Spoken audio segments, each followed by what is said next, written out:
Perang Salib merupakan serangkaian konflik militer besar antara dunia Kristen Latin dan dunia Islam yang berlangsung dari akhir abad ke-11 hingga abad ke-13. Tujuan utamanya adalah untuk merebut dan mempertahankan tanah suci, khususnya Yerusalem dari kekuasaan Muslim. Namun, lebih dari sekedar perang agama, Perang Salib juga melibatkan ambisi politik, ekonomi, dan sosial yang kompleks. Konflik ini mengguncang peta geopolitik Mediterania dan meninggalkan warisan perang panjang dalam hubungan antar Timur dan Barat. Perang Salib muncul dalam konteks religius yang kuat di Eropa Barat. Gereja Katolik memegang peran dominan dalam kehidupan masyarakat dan politik. Pada saat yang sama, Eropa menghadapi krisis internal seperti persaingan bangsawan, reformasi gereja, dan tekanan dari luar. Dalam kondisi ini, seruan untuk berperang di Tanah Suci memberikan pelarian dan harapan pengampunan dosa, kekayaan, dan kejayaan spiritual. Dalam sejarahnya, Perang Salib dibagi menjadi beberapa golongan utama, mulai dari Perang Salib pertama hingga ke-8. Masing-masing memiliki latar belakang, pemimpin, strategi, dan hasil yang berbeda-beda. Keterlibatan tokoh-tokoh penting, baik dari pihak Kristen maupun Islam, menjadikan Perang Salib sebagai salah satu peristiwa paling epik dalam sejarah dunia. Video ini akan mengupas secara kronologis dan tematik awal mula, penyebab, perkembangan, dan dampak dari Perang Salib. Dengan merujuk pada berbagai sumber akademik, diharapkan pembahasan ini bisa menjadi bahan literatur mendalam bagi para pendengar yang tertarik pada sejarah konflik besar ini.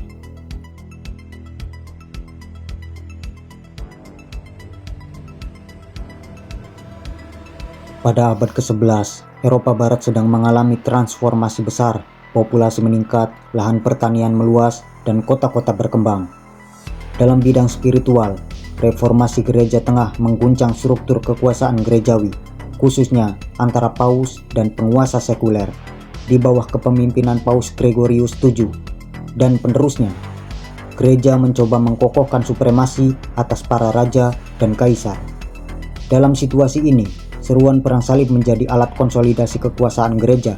Paus dapat memperkuat otoritasnya dengan mempersatukan umat Kristen di bawah satu tujuan mulia, yaitu membebaskan tanah suci dari kaum kafir.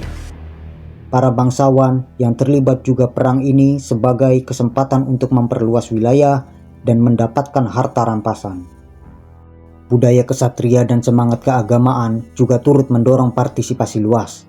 Kesatria dipersiapkan untuk berperang demi kehormatan dan keselamatan jiwa.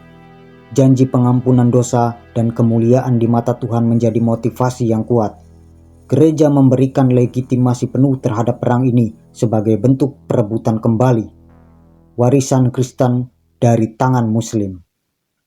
Konflik ini juga menjadi jawaban atas permintaan bantuan dari Kekaisaran Bizantium yang mulai terdesak oleh ekspansi dinasti Seljuk.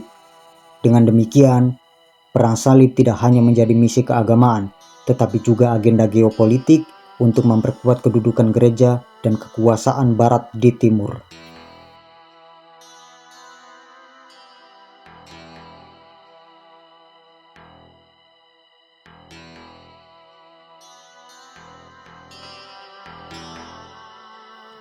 Sementara itu, dunia Islam pada abad ke-11 sedang mengalami fragmentasi politik. Kekuasaan Khalifah Abbasiyah di Baghdad telah melemah, digantikan oleh dominasi kekuatan militer lokal seperti dinasti Seljuk di Persia dan Anatolia, serta dinasti Fatimiyah di Mesir. Persaingan antara dinasti mengurangi kemampuan mereka untuk menghadapi ancaman eksternal secara terpadu. Dinasti Seljuk, meski kuat secara militer, menghadapi tantangan dari dalam. Setelah kemenangan mereka atas Bizantium dari Manzikert, mereka menguasai sebagian besar Anatolia. Namun setelah kematian Alp Arslan dan Malik Shah, kekuatan Seljuk terpecah menjadi kerajaan-kerajaan kecil yang saling bersaing. Dinasti Fatimiyah di Mesir juga menghadapi krisis internal, termasuk perebutan kekuasaan di antara faksi-faksi Syiah dan Sunni. Fragmentasi ini menyebabkan lemahnya pertahanan Muslim di wilayah Syam dan Palestina, termasuk Yerusalem, menjadikannya target empuk bagi serangan dari luar. Meski secara intelektual dan budaya dunia Islam berada masa kejayaannya, perpecahan politik dan militer membuat mereka kesulitan mengkoordinasikan perlawanan terhadap serangan besar dari Eropa Barat. Kondisi ini menjadi latar belakang utama keberhasilan awal pasukan salib dalam ekspansi mereka.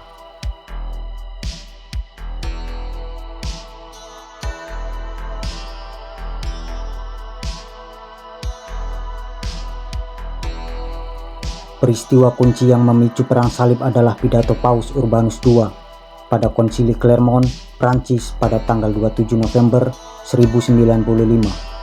Dalam pidatonya, Urbanus II menyerukan umat Kristen untuk mengangkat senjata dan membebaskan Yerusalem dari tangan Muslim. Ia menggambarkan umat Islam sebagai penindas yang mencemarkan tempat-tempat suci Kristen. Urbanus II menjanjikan indulgensi atau pengampunan dosa bagi siapapun yang bergabung dalam perang ini. Seruannya disambut dengan antusias oleh berbagai kalangan, dari bangsawan hingga rakyat jelata. Dalam beberapa bulan, ribuan orang mulai mendaftar untuk mengikuti ekspedisi suci tersebut. Pidato Urbanus tidak hanya menyentuh sisi religius, tetapi juga memainkan sentimen politik dan ekonomi.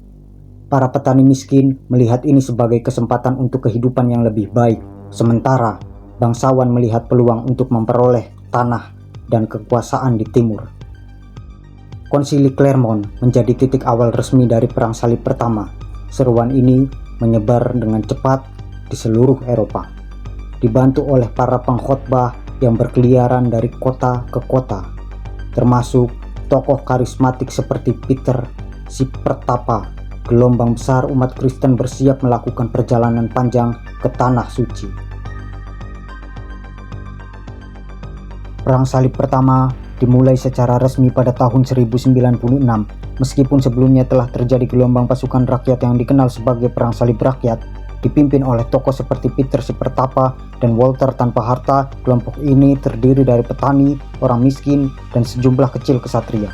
Sayangnya, mereka kurang persiapan dan disiplin, sehingga sebagian besar dihancurkan oleh pasukan Seljuk di Anatolia. Pada musim gugur 1096, pasukan utama Perang Salib yang lebih terorganisir mulai bergerak. Mereka terdiri dari 4 kelompok besar yang dipimpin oleh tokoh-tokoh seperti Godfrey, Raymond, Bohemond, dan Hugh. Pasukan ini bertemu di Konstantinopel dan kemudian bergerak ke Anatolia dengan dukungan dari Kaisar Bizantium Alexius I Komnenos. Perjalanan melalui Anatolia sangat sulit. Para tentara menghadapi kelaparan, penyakit, dan serangan dari pasukan Muslim. Namun, mereka berhasil merebut kota Nicea dan mengalahkan pasukan Seljuk dalam pertempuran Dorylaeum. Dari sana, mereka bergerak ke arah selatan menuju Antioquia yang dikepung selama berbulan-bulan dan akhirnya jatuh ke tangan mereka pada Juni 1098. Setelah merebut Antioquia, pasukan salib menghadapi ancaman dari pasukan Muslim yang dipimpin oleh Kerbogha dari Mosul. Namun, dengan semangat keagamaan yang tinggi dan keyakinan bahwa mereka memiliki relik suci, mereka berhasil mengalahkan Kerbogha dan mempertahankan kota. Perjalanan dilanjutkan ke Yerusalem, dan pada bulan Juli 1099, kota suci itu akhirnya direbut setelah pengepungan yang brutal. Ribuan penduduk Muslim dan Yahudi dibantai, dan kemenangan ini dianggap sebagai puncak keberhasilan Perang Salib pertama. Pembentukan kerajaan Yerusalem Latin dan negara-negara salib lainnya seperti Kepangeranan Antioquia, Country Edessa, dan Country Tripoli menandai berakhirnya fase pertama Perang Salib. Namun, keberhasilan ini tidak permanen dan segera menghadapi tantangan dari dunia Islam yang mulai bangkit untuk membalas.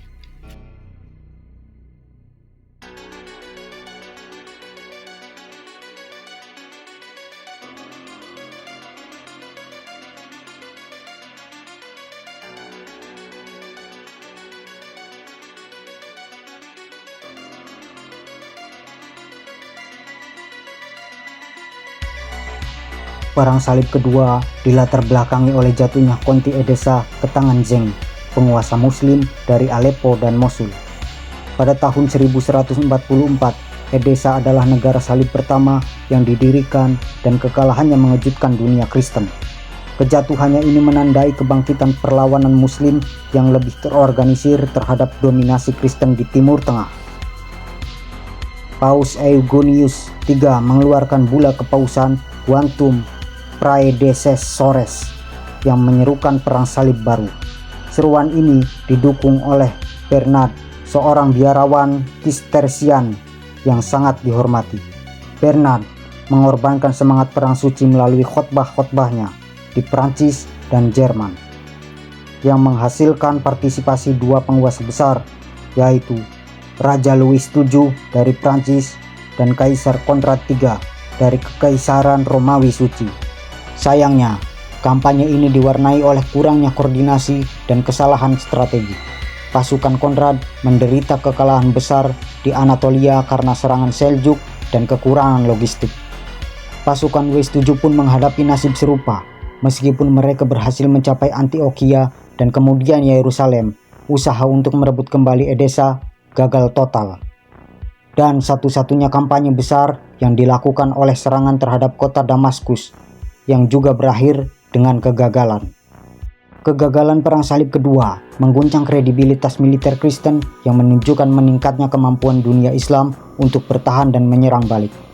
Peristiwa ini juga mengangkat nama Nuruddin, putra Zeng, yang menjadi pemimpin besar Muslim dan mulai mempersatukan wilayah-wilayah Islam untuk menghadapi ancaman salib secara sistematis.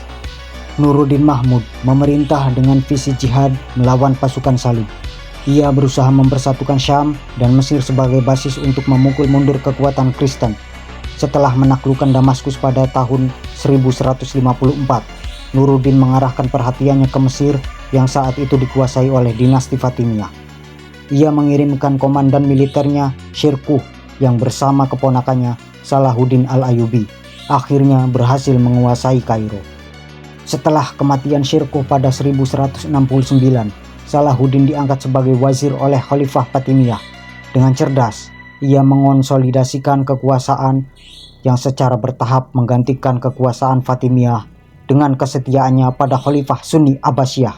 Salahuddin akhirnya mendeklarasikan dirinya sebagai Sultan Mesir dan Syam setelah kematian Nuruddin pada 1174. Salahuddin menjadi simbol pemimpin ideal dalam dunia Islam. Ia dikenal karena keberanian, kedermawanan, dan semangat jihad yang tulus. Ia terus mempersatukan wilayah Muslim dan mempersiapkan strategi untuk merebut kembali Yerusalem, kota suci yang selama hampir 90 tahun berada di tangan Kristen. Pada tahun 1187, Salahuddin meraih kemenangan monumental dalam pertempuran Hattin melawan pasukan kerajaan Yerusalem yang dipimpin oleh Guy de Lusignan. Setelah itu, ia merebut kembali Yerusalem tanpa pembantaian massal. Suatu tindakan yang sangat kontras dengan penaklukan Kristen pada tahun 1099. Kemenangan ini mengguncang Eropa dan memicu gelombang baru Perang Suci.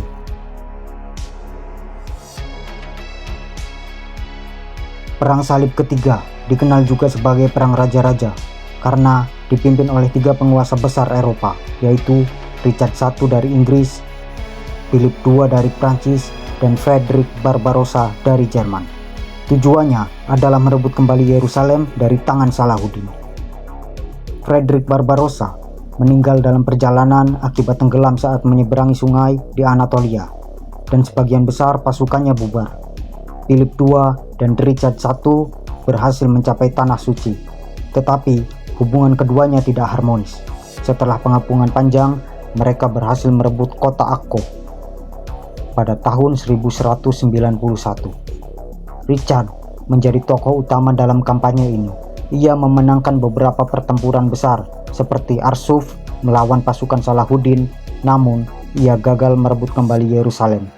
Kedua pihak akhirnya sepakat pada perjanjian damai pada tahun 1192 yang dikenal sebagai Traktat Jaffa.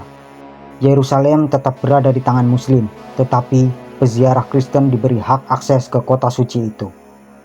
Meski tidak berhasil merebut Yerusalem, Perang Salib ketiga memperhatikan keseimbangan kekuatan antara umat Islam dan Kristen, serta memperkuat citra Salahuddin sebagai pahlawan Muslim dan Richard sebagai kesatria Kristen ideal.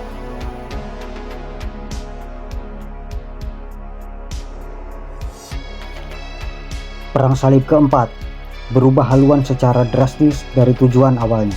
Alih-alih menyerang Muslim, pasukan Salib justru menyerang dan menjarah Konstantinopel, ibu kota Bizantium. Pada tahun 1204, peristiwa ini mengakibatkan runtuhnya Bizantium dan pembentukan kekaisaran Latin di timur. Perang ini dikritik keras karena tidak menyentuh tanah suci dan menunjukkan penyimpangan tujuan asli perang suci. Perang Salib kelima mencoba merebut Mesir, kunci logistik utama Muslim. Pasukan Salib merebut Damietta tetapi gagal merebut Kairo dan akhirnya dipaksa mundur. Perang ini menunjukkan pentingnya strategi dan logistik dalam keberhasilan kampanye militer. Perang Salib ke-6 dipimpin oleh Kaisar Frederick II yang lebih mengandalkan diplomasi melalui negosiasi dengan Sultan Al-Kamil dari Mesir.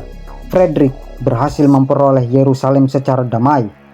Namun, keberhasilan ini dianggap tidak sah oleh gereja karena Frederick sempat dikucilkan oleh Paus. Perang Salib ke-7 dan ke-8 dipimpin oleh Raja Louis IX dari Prancis. Dalam perang ke-7, ia kembali menyerang Mesir tetapi ditangkap dan ditebus. Dalam perang ke-8, Louis menyerang Tunisia, namun meninggal karena penyakit. Kedua perang ini gagal total dan menjadi penanda kemunduran semangat perang salib di Eropa. Perang Salib secara resmi berakhir pada tahun 1291 dengan jatuhnya kota Akko, markas terakhir tentara salib di Tanah Suci. Kekalahan ini menandai berakhirnya ambisi militer Kristen di Timur Tengah. Tidak ada lagi ekspedisi besar dari Eropa setelah ini, dan fokus beralih ke konflik internal serta munculnya kekuatan baru seperti Kesultanan Utsmaniyah.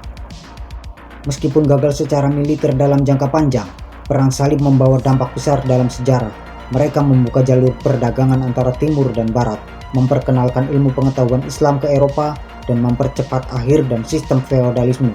Namun, konflik ini juga meninggalkan luka mendalam dalam hubungan antar beragama dan bentuk stereotip serta prasangka yang bertahan hingga kini. Perang Salib adalah bukti kompleksitas hubungan antara agama, kekuasaan, dan identitas. Meskipun ditampilkan sebagai perang suci, banyak aspek duniawi mendorong dan mempertahankan konflik ini selama hampir 2 abad.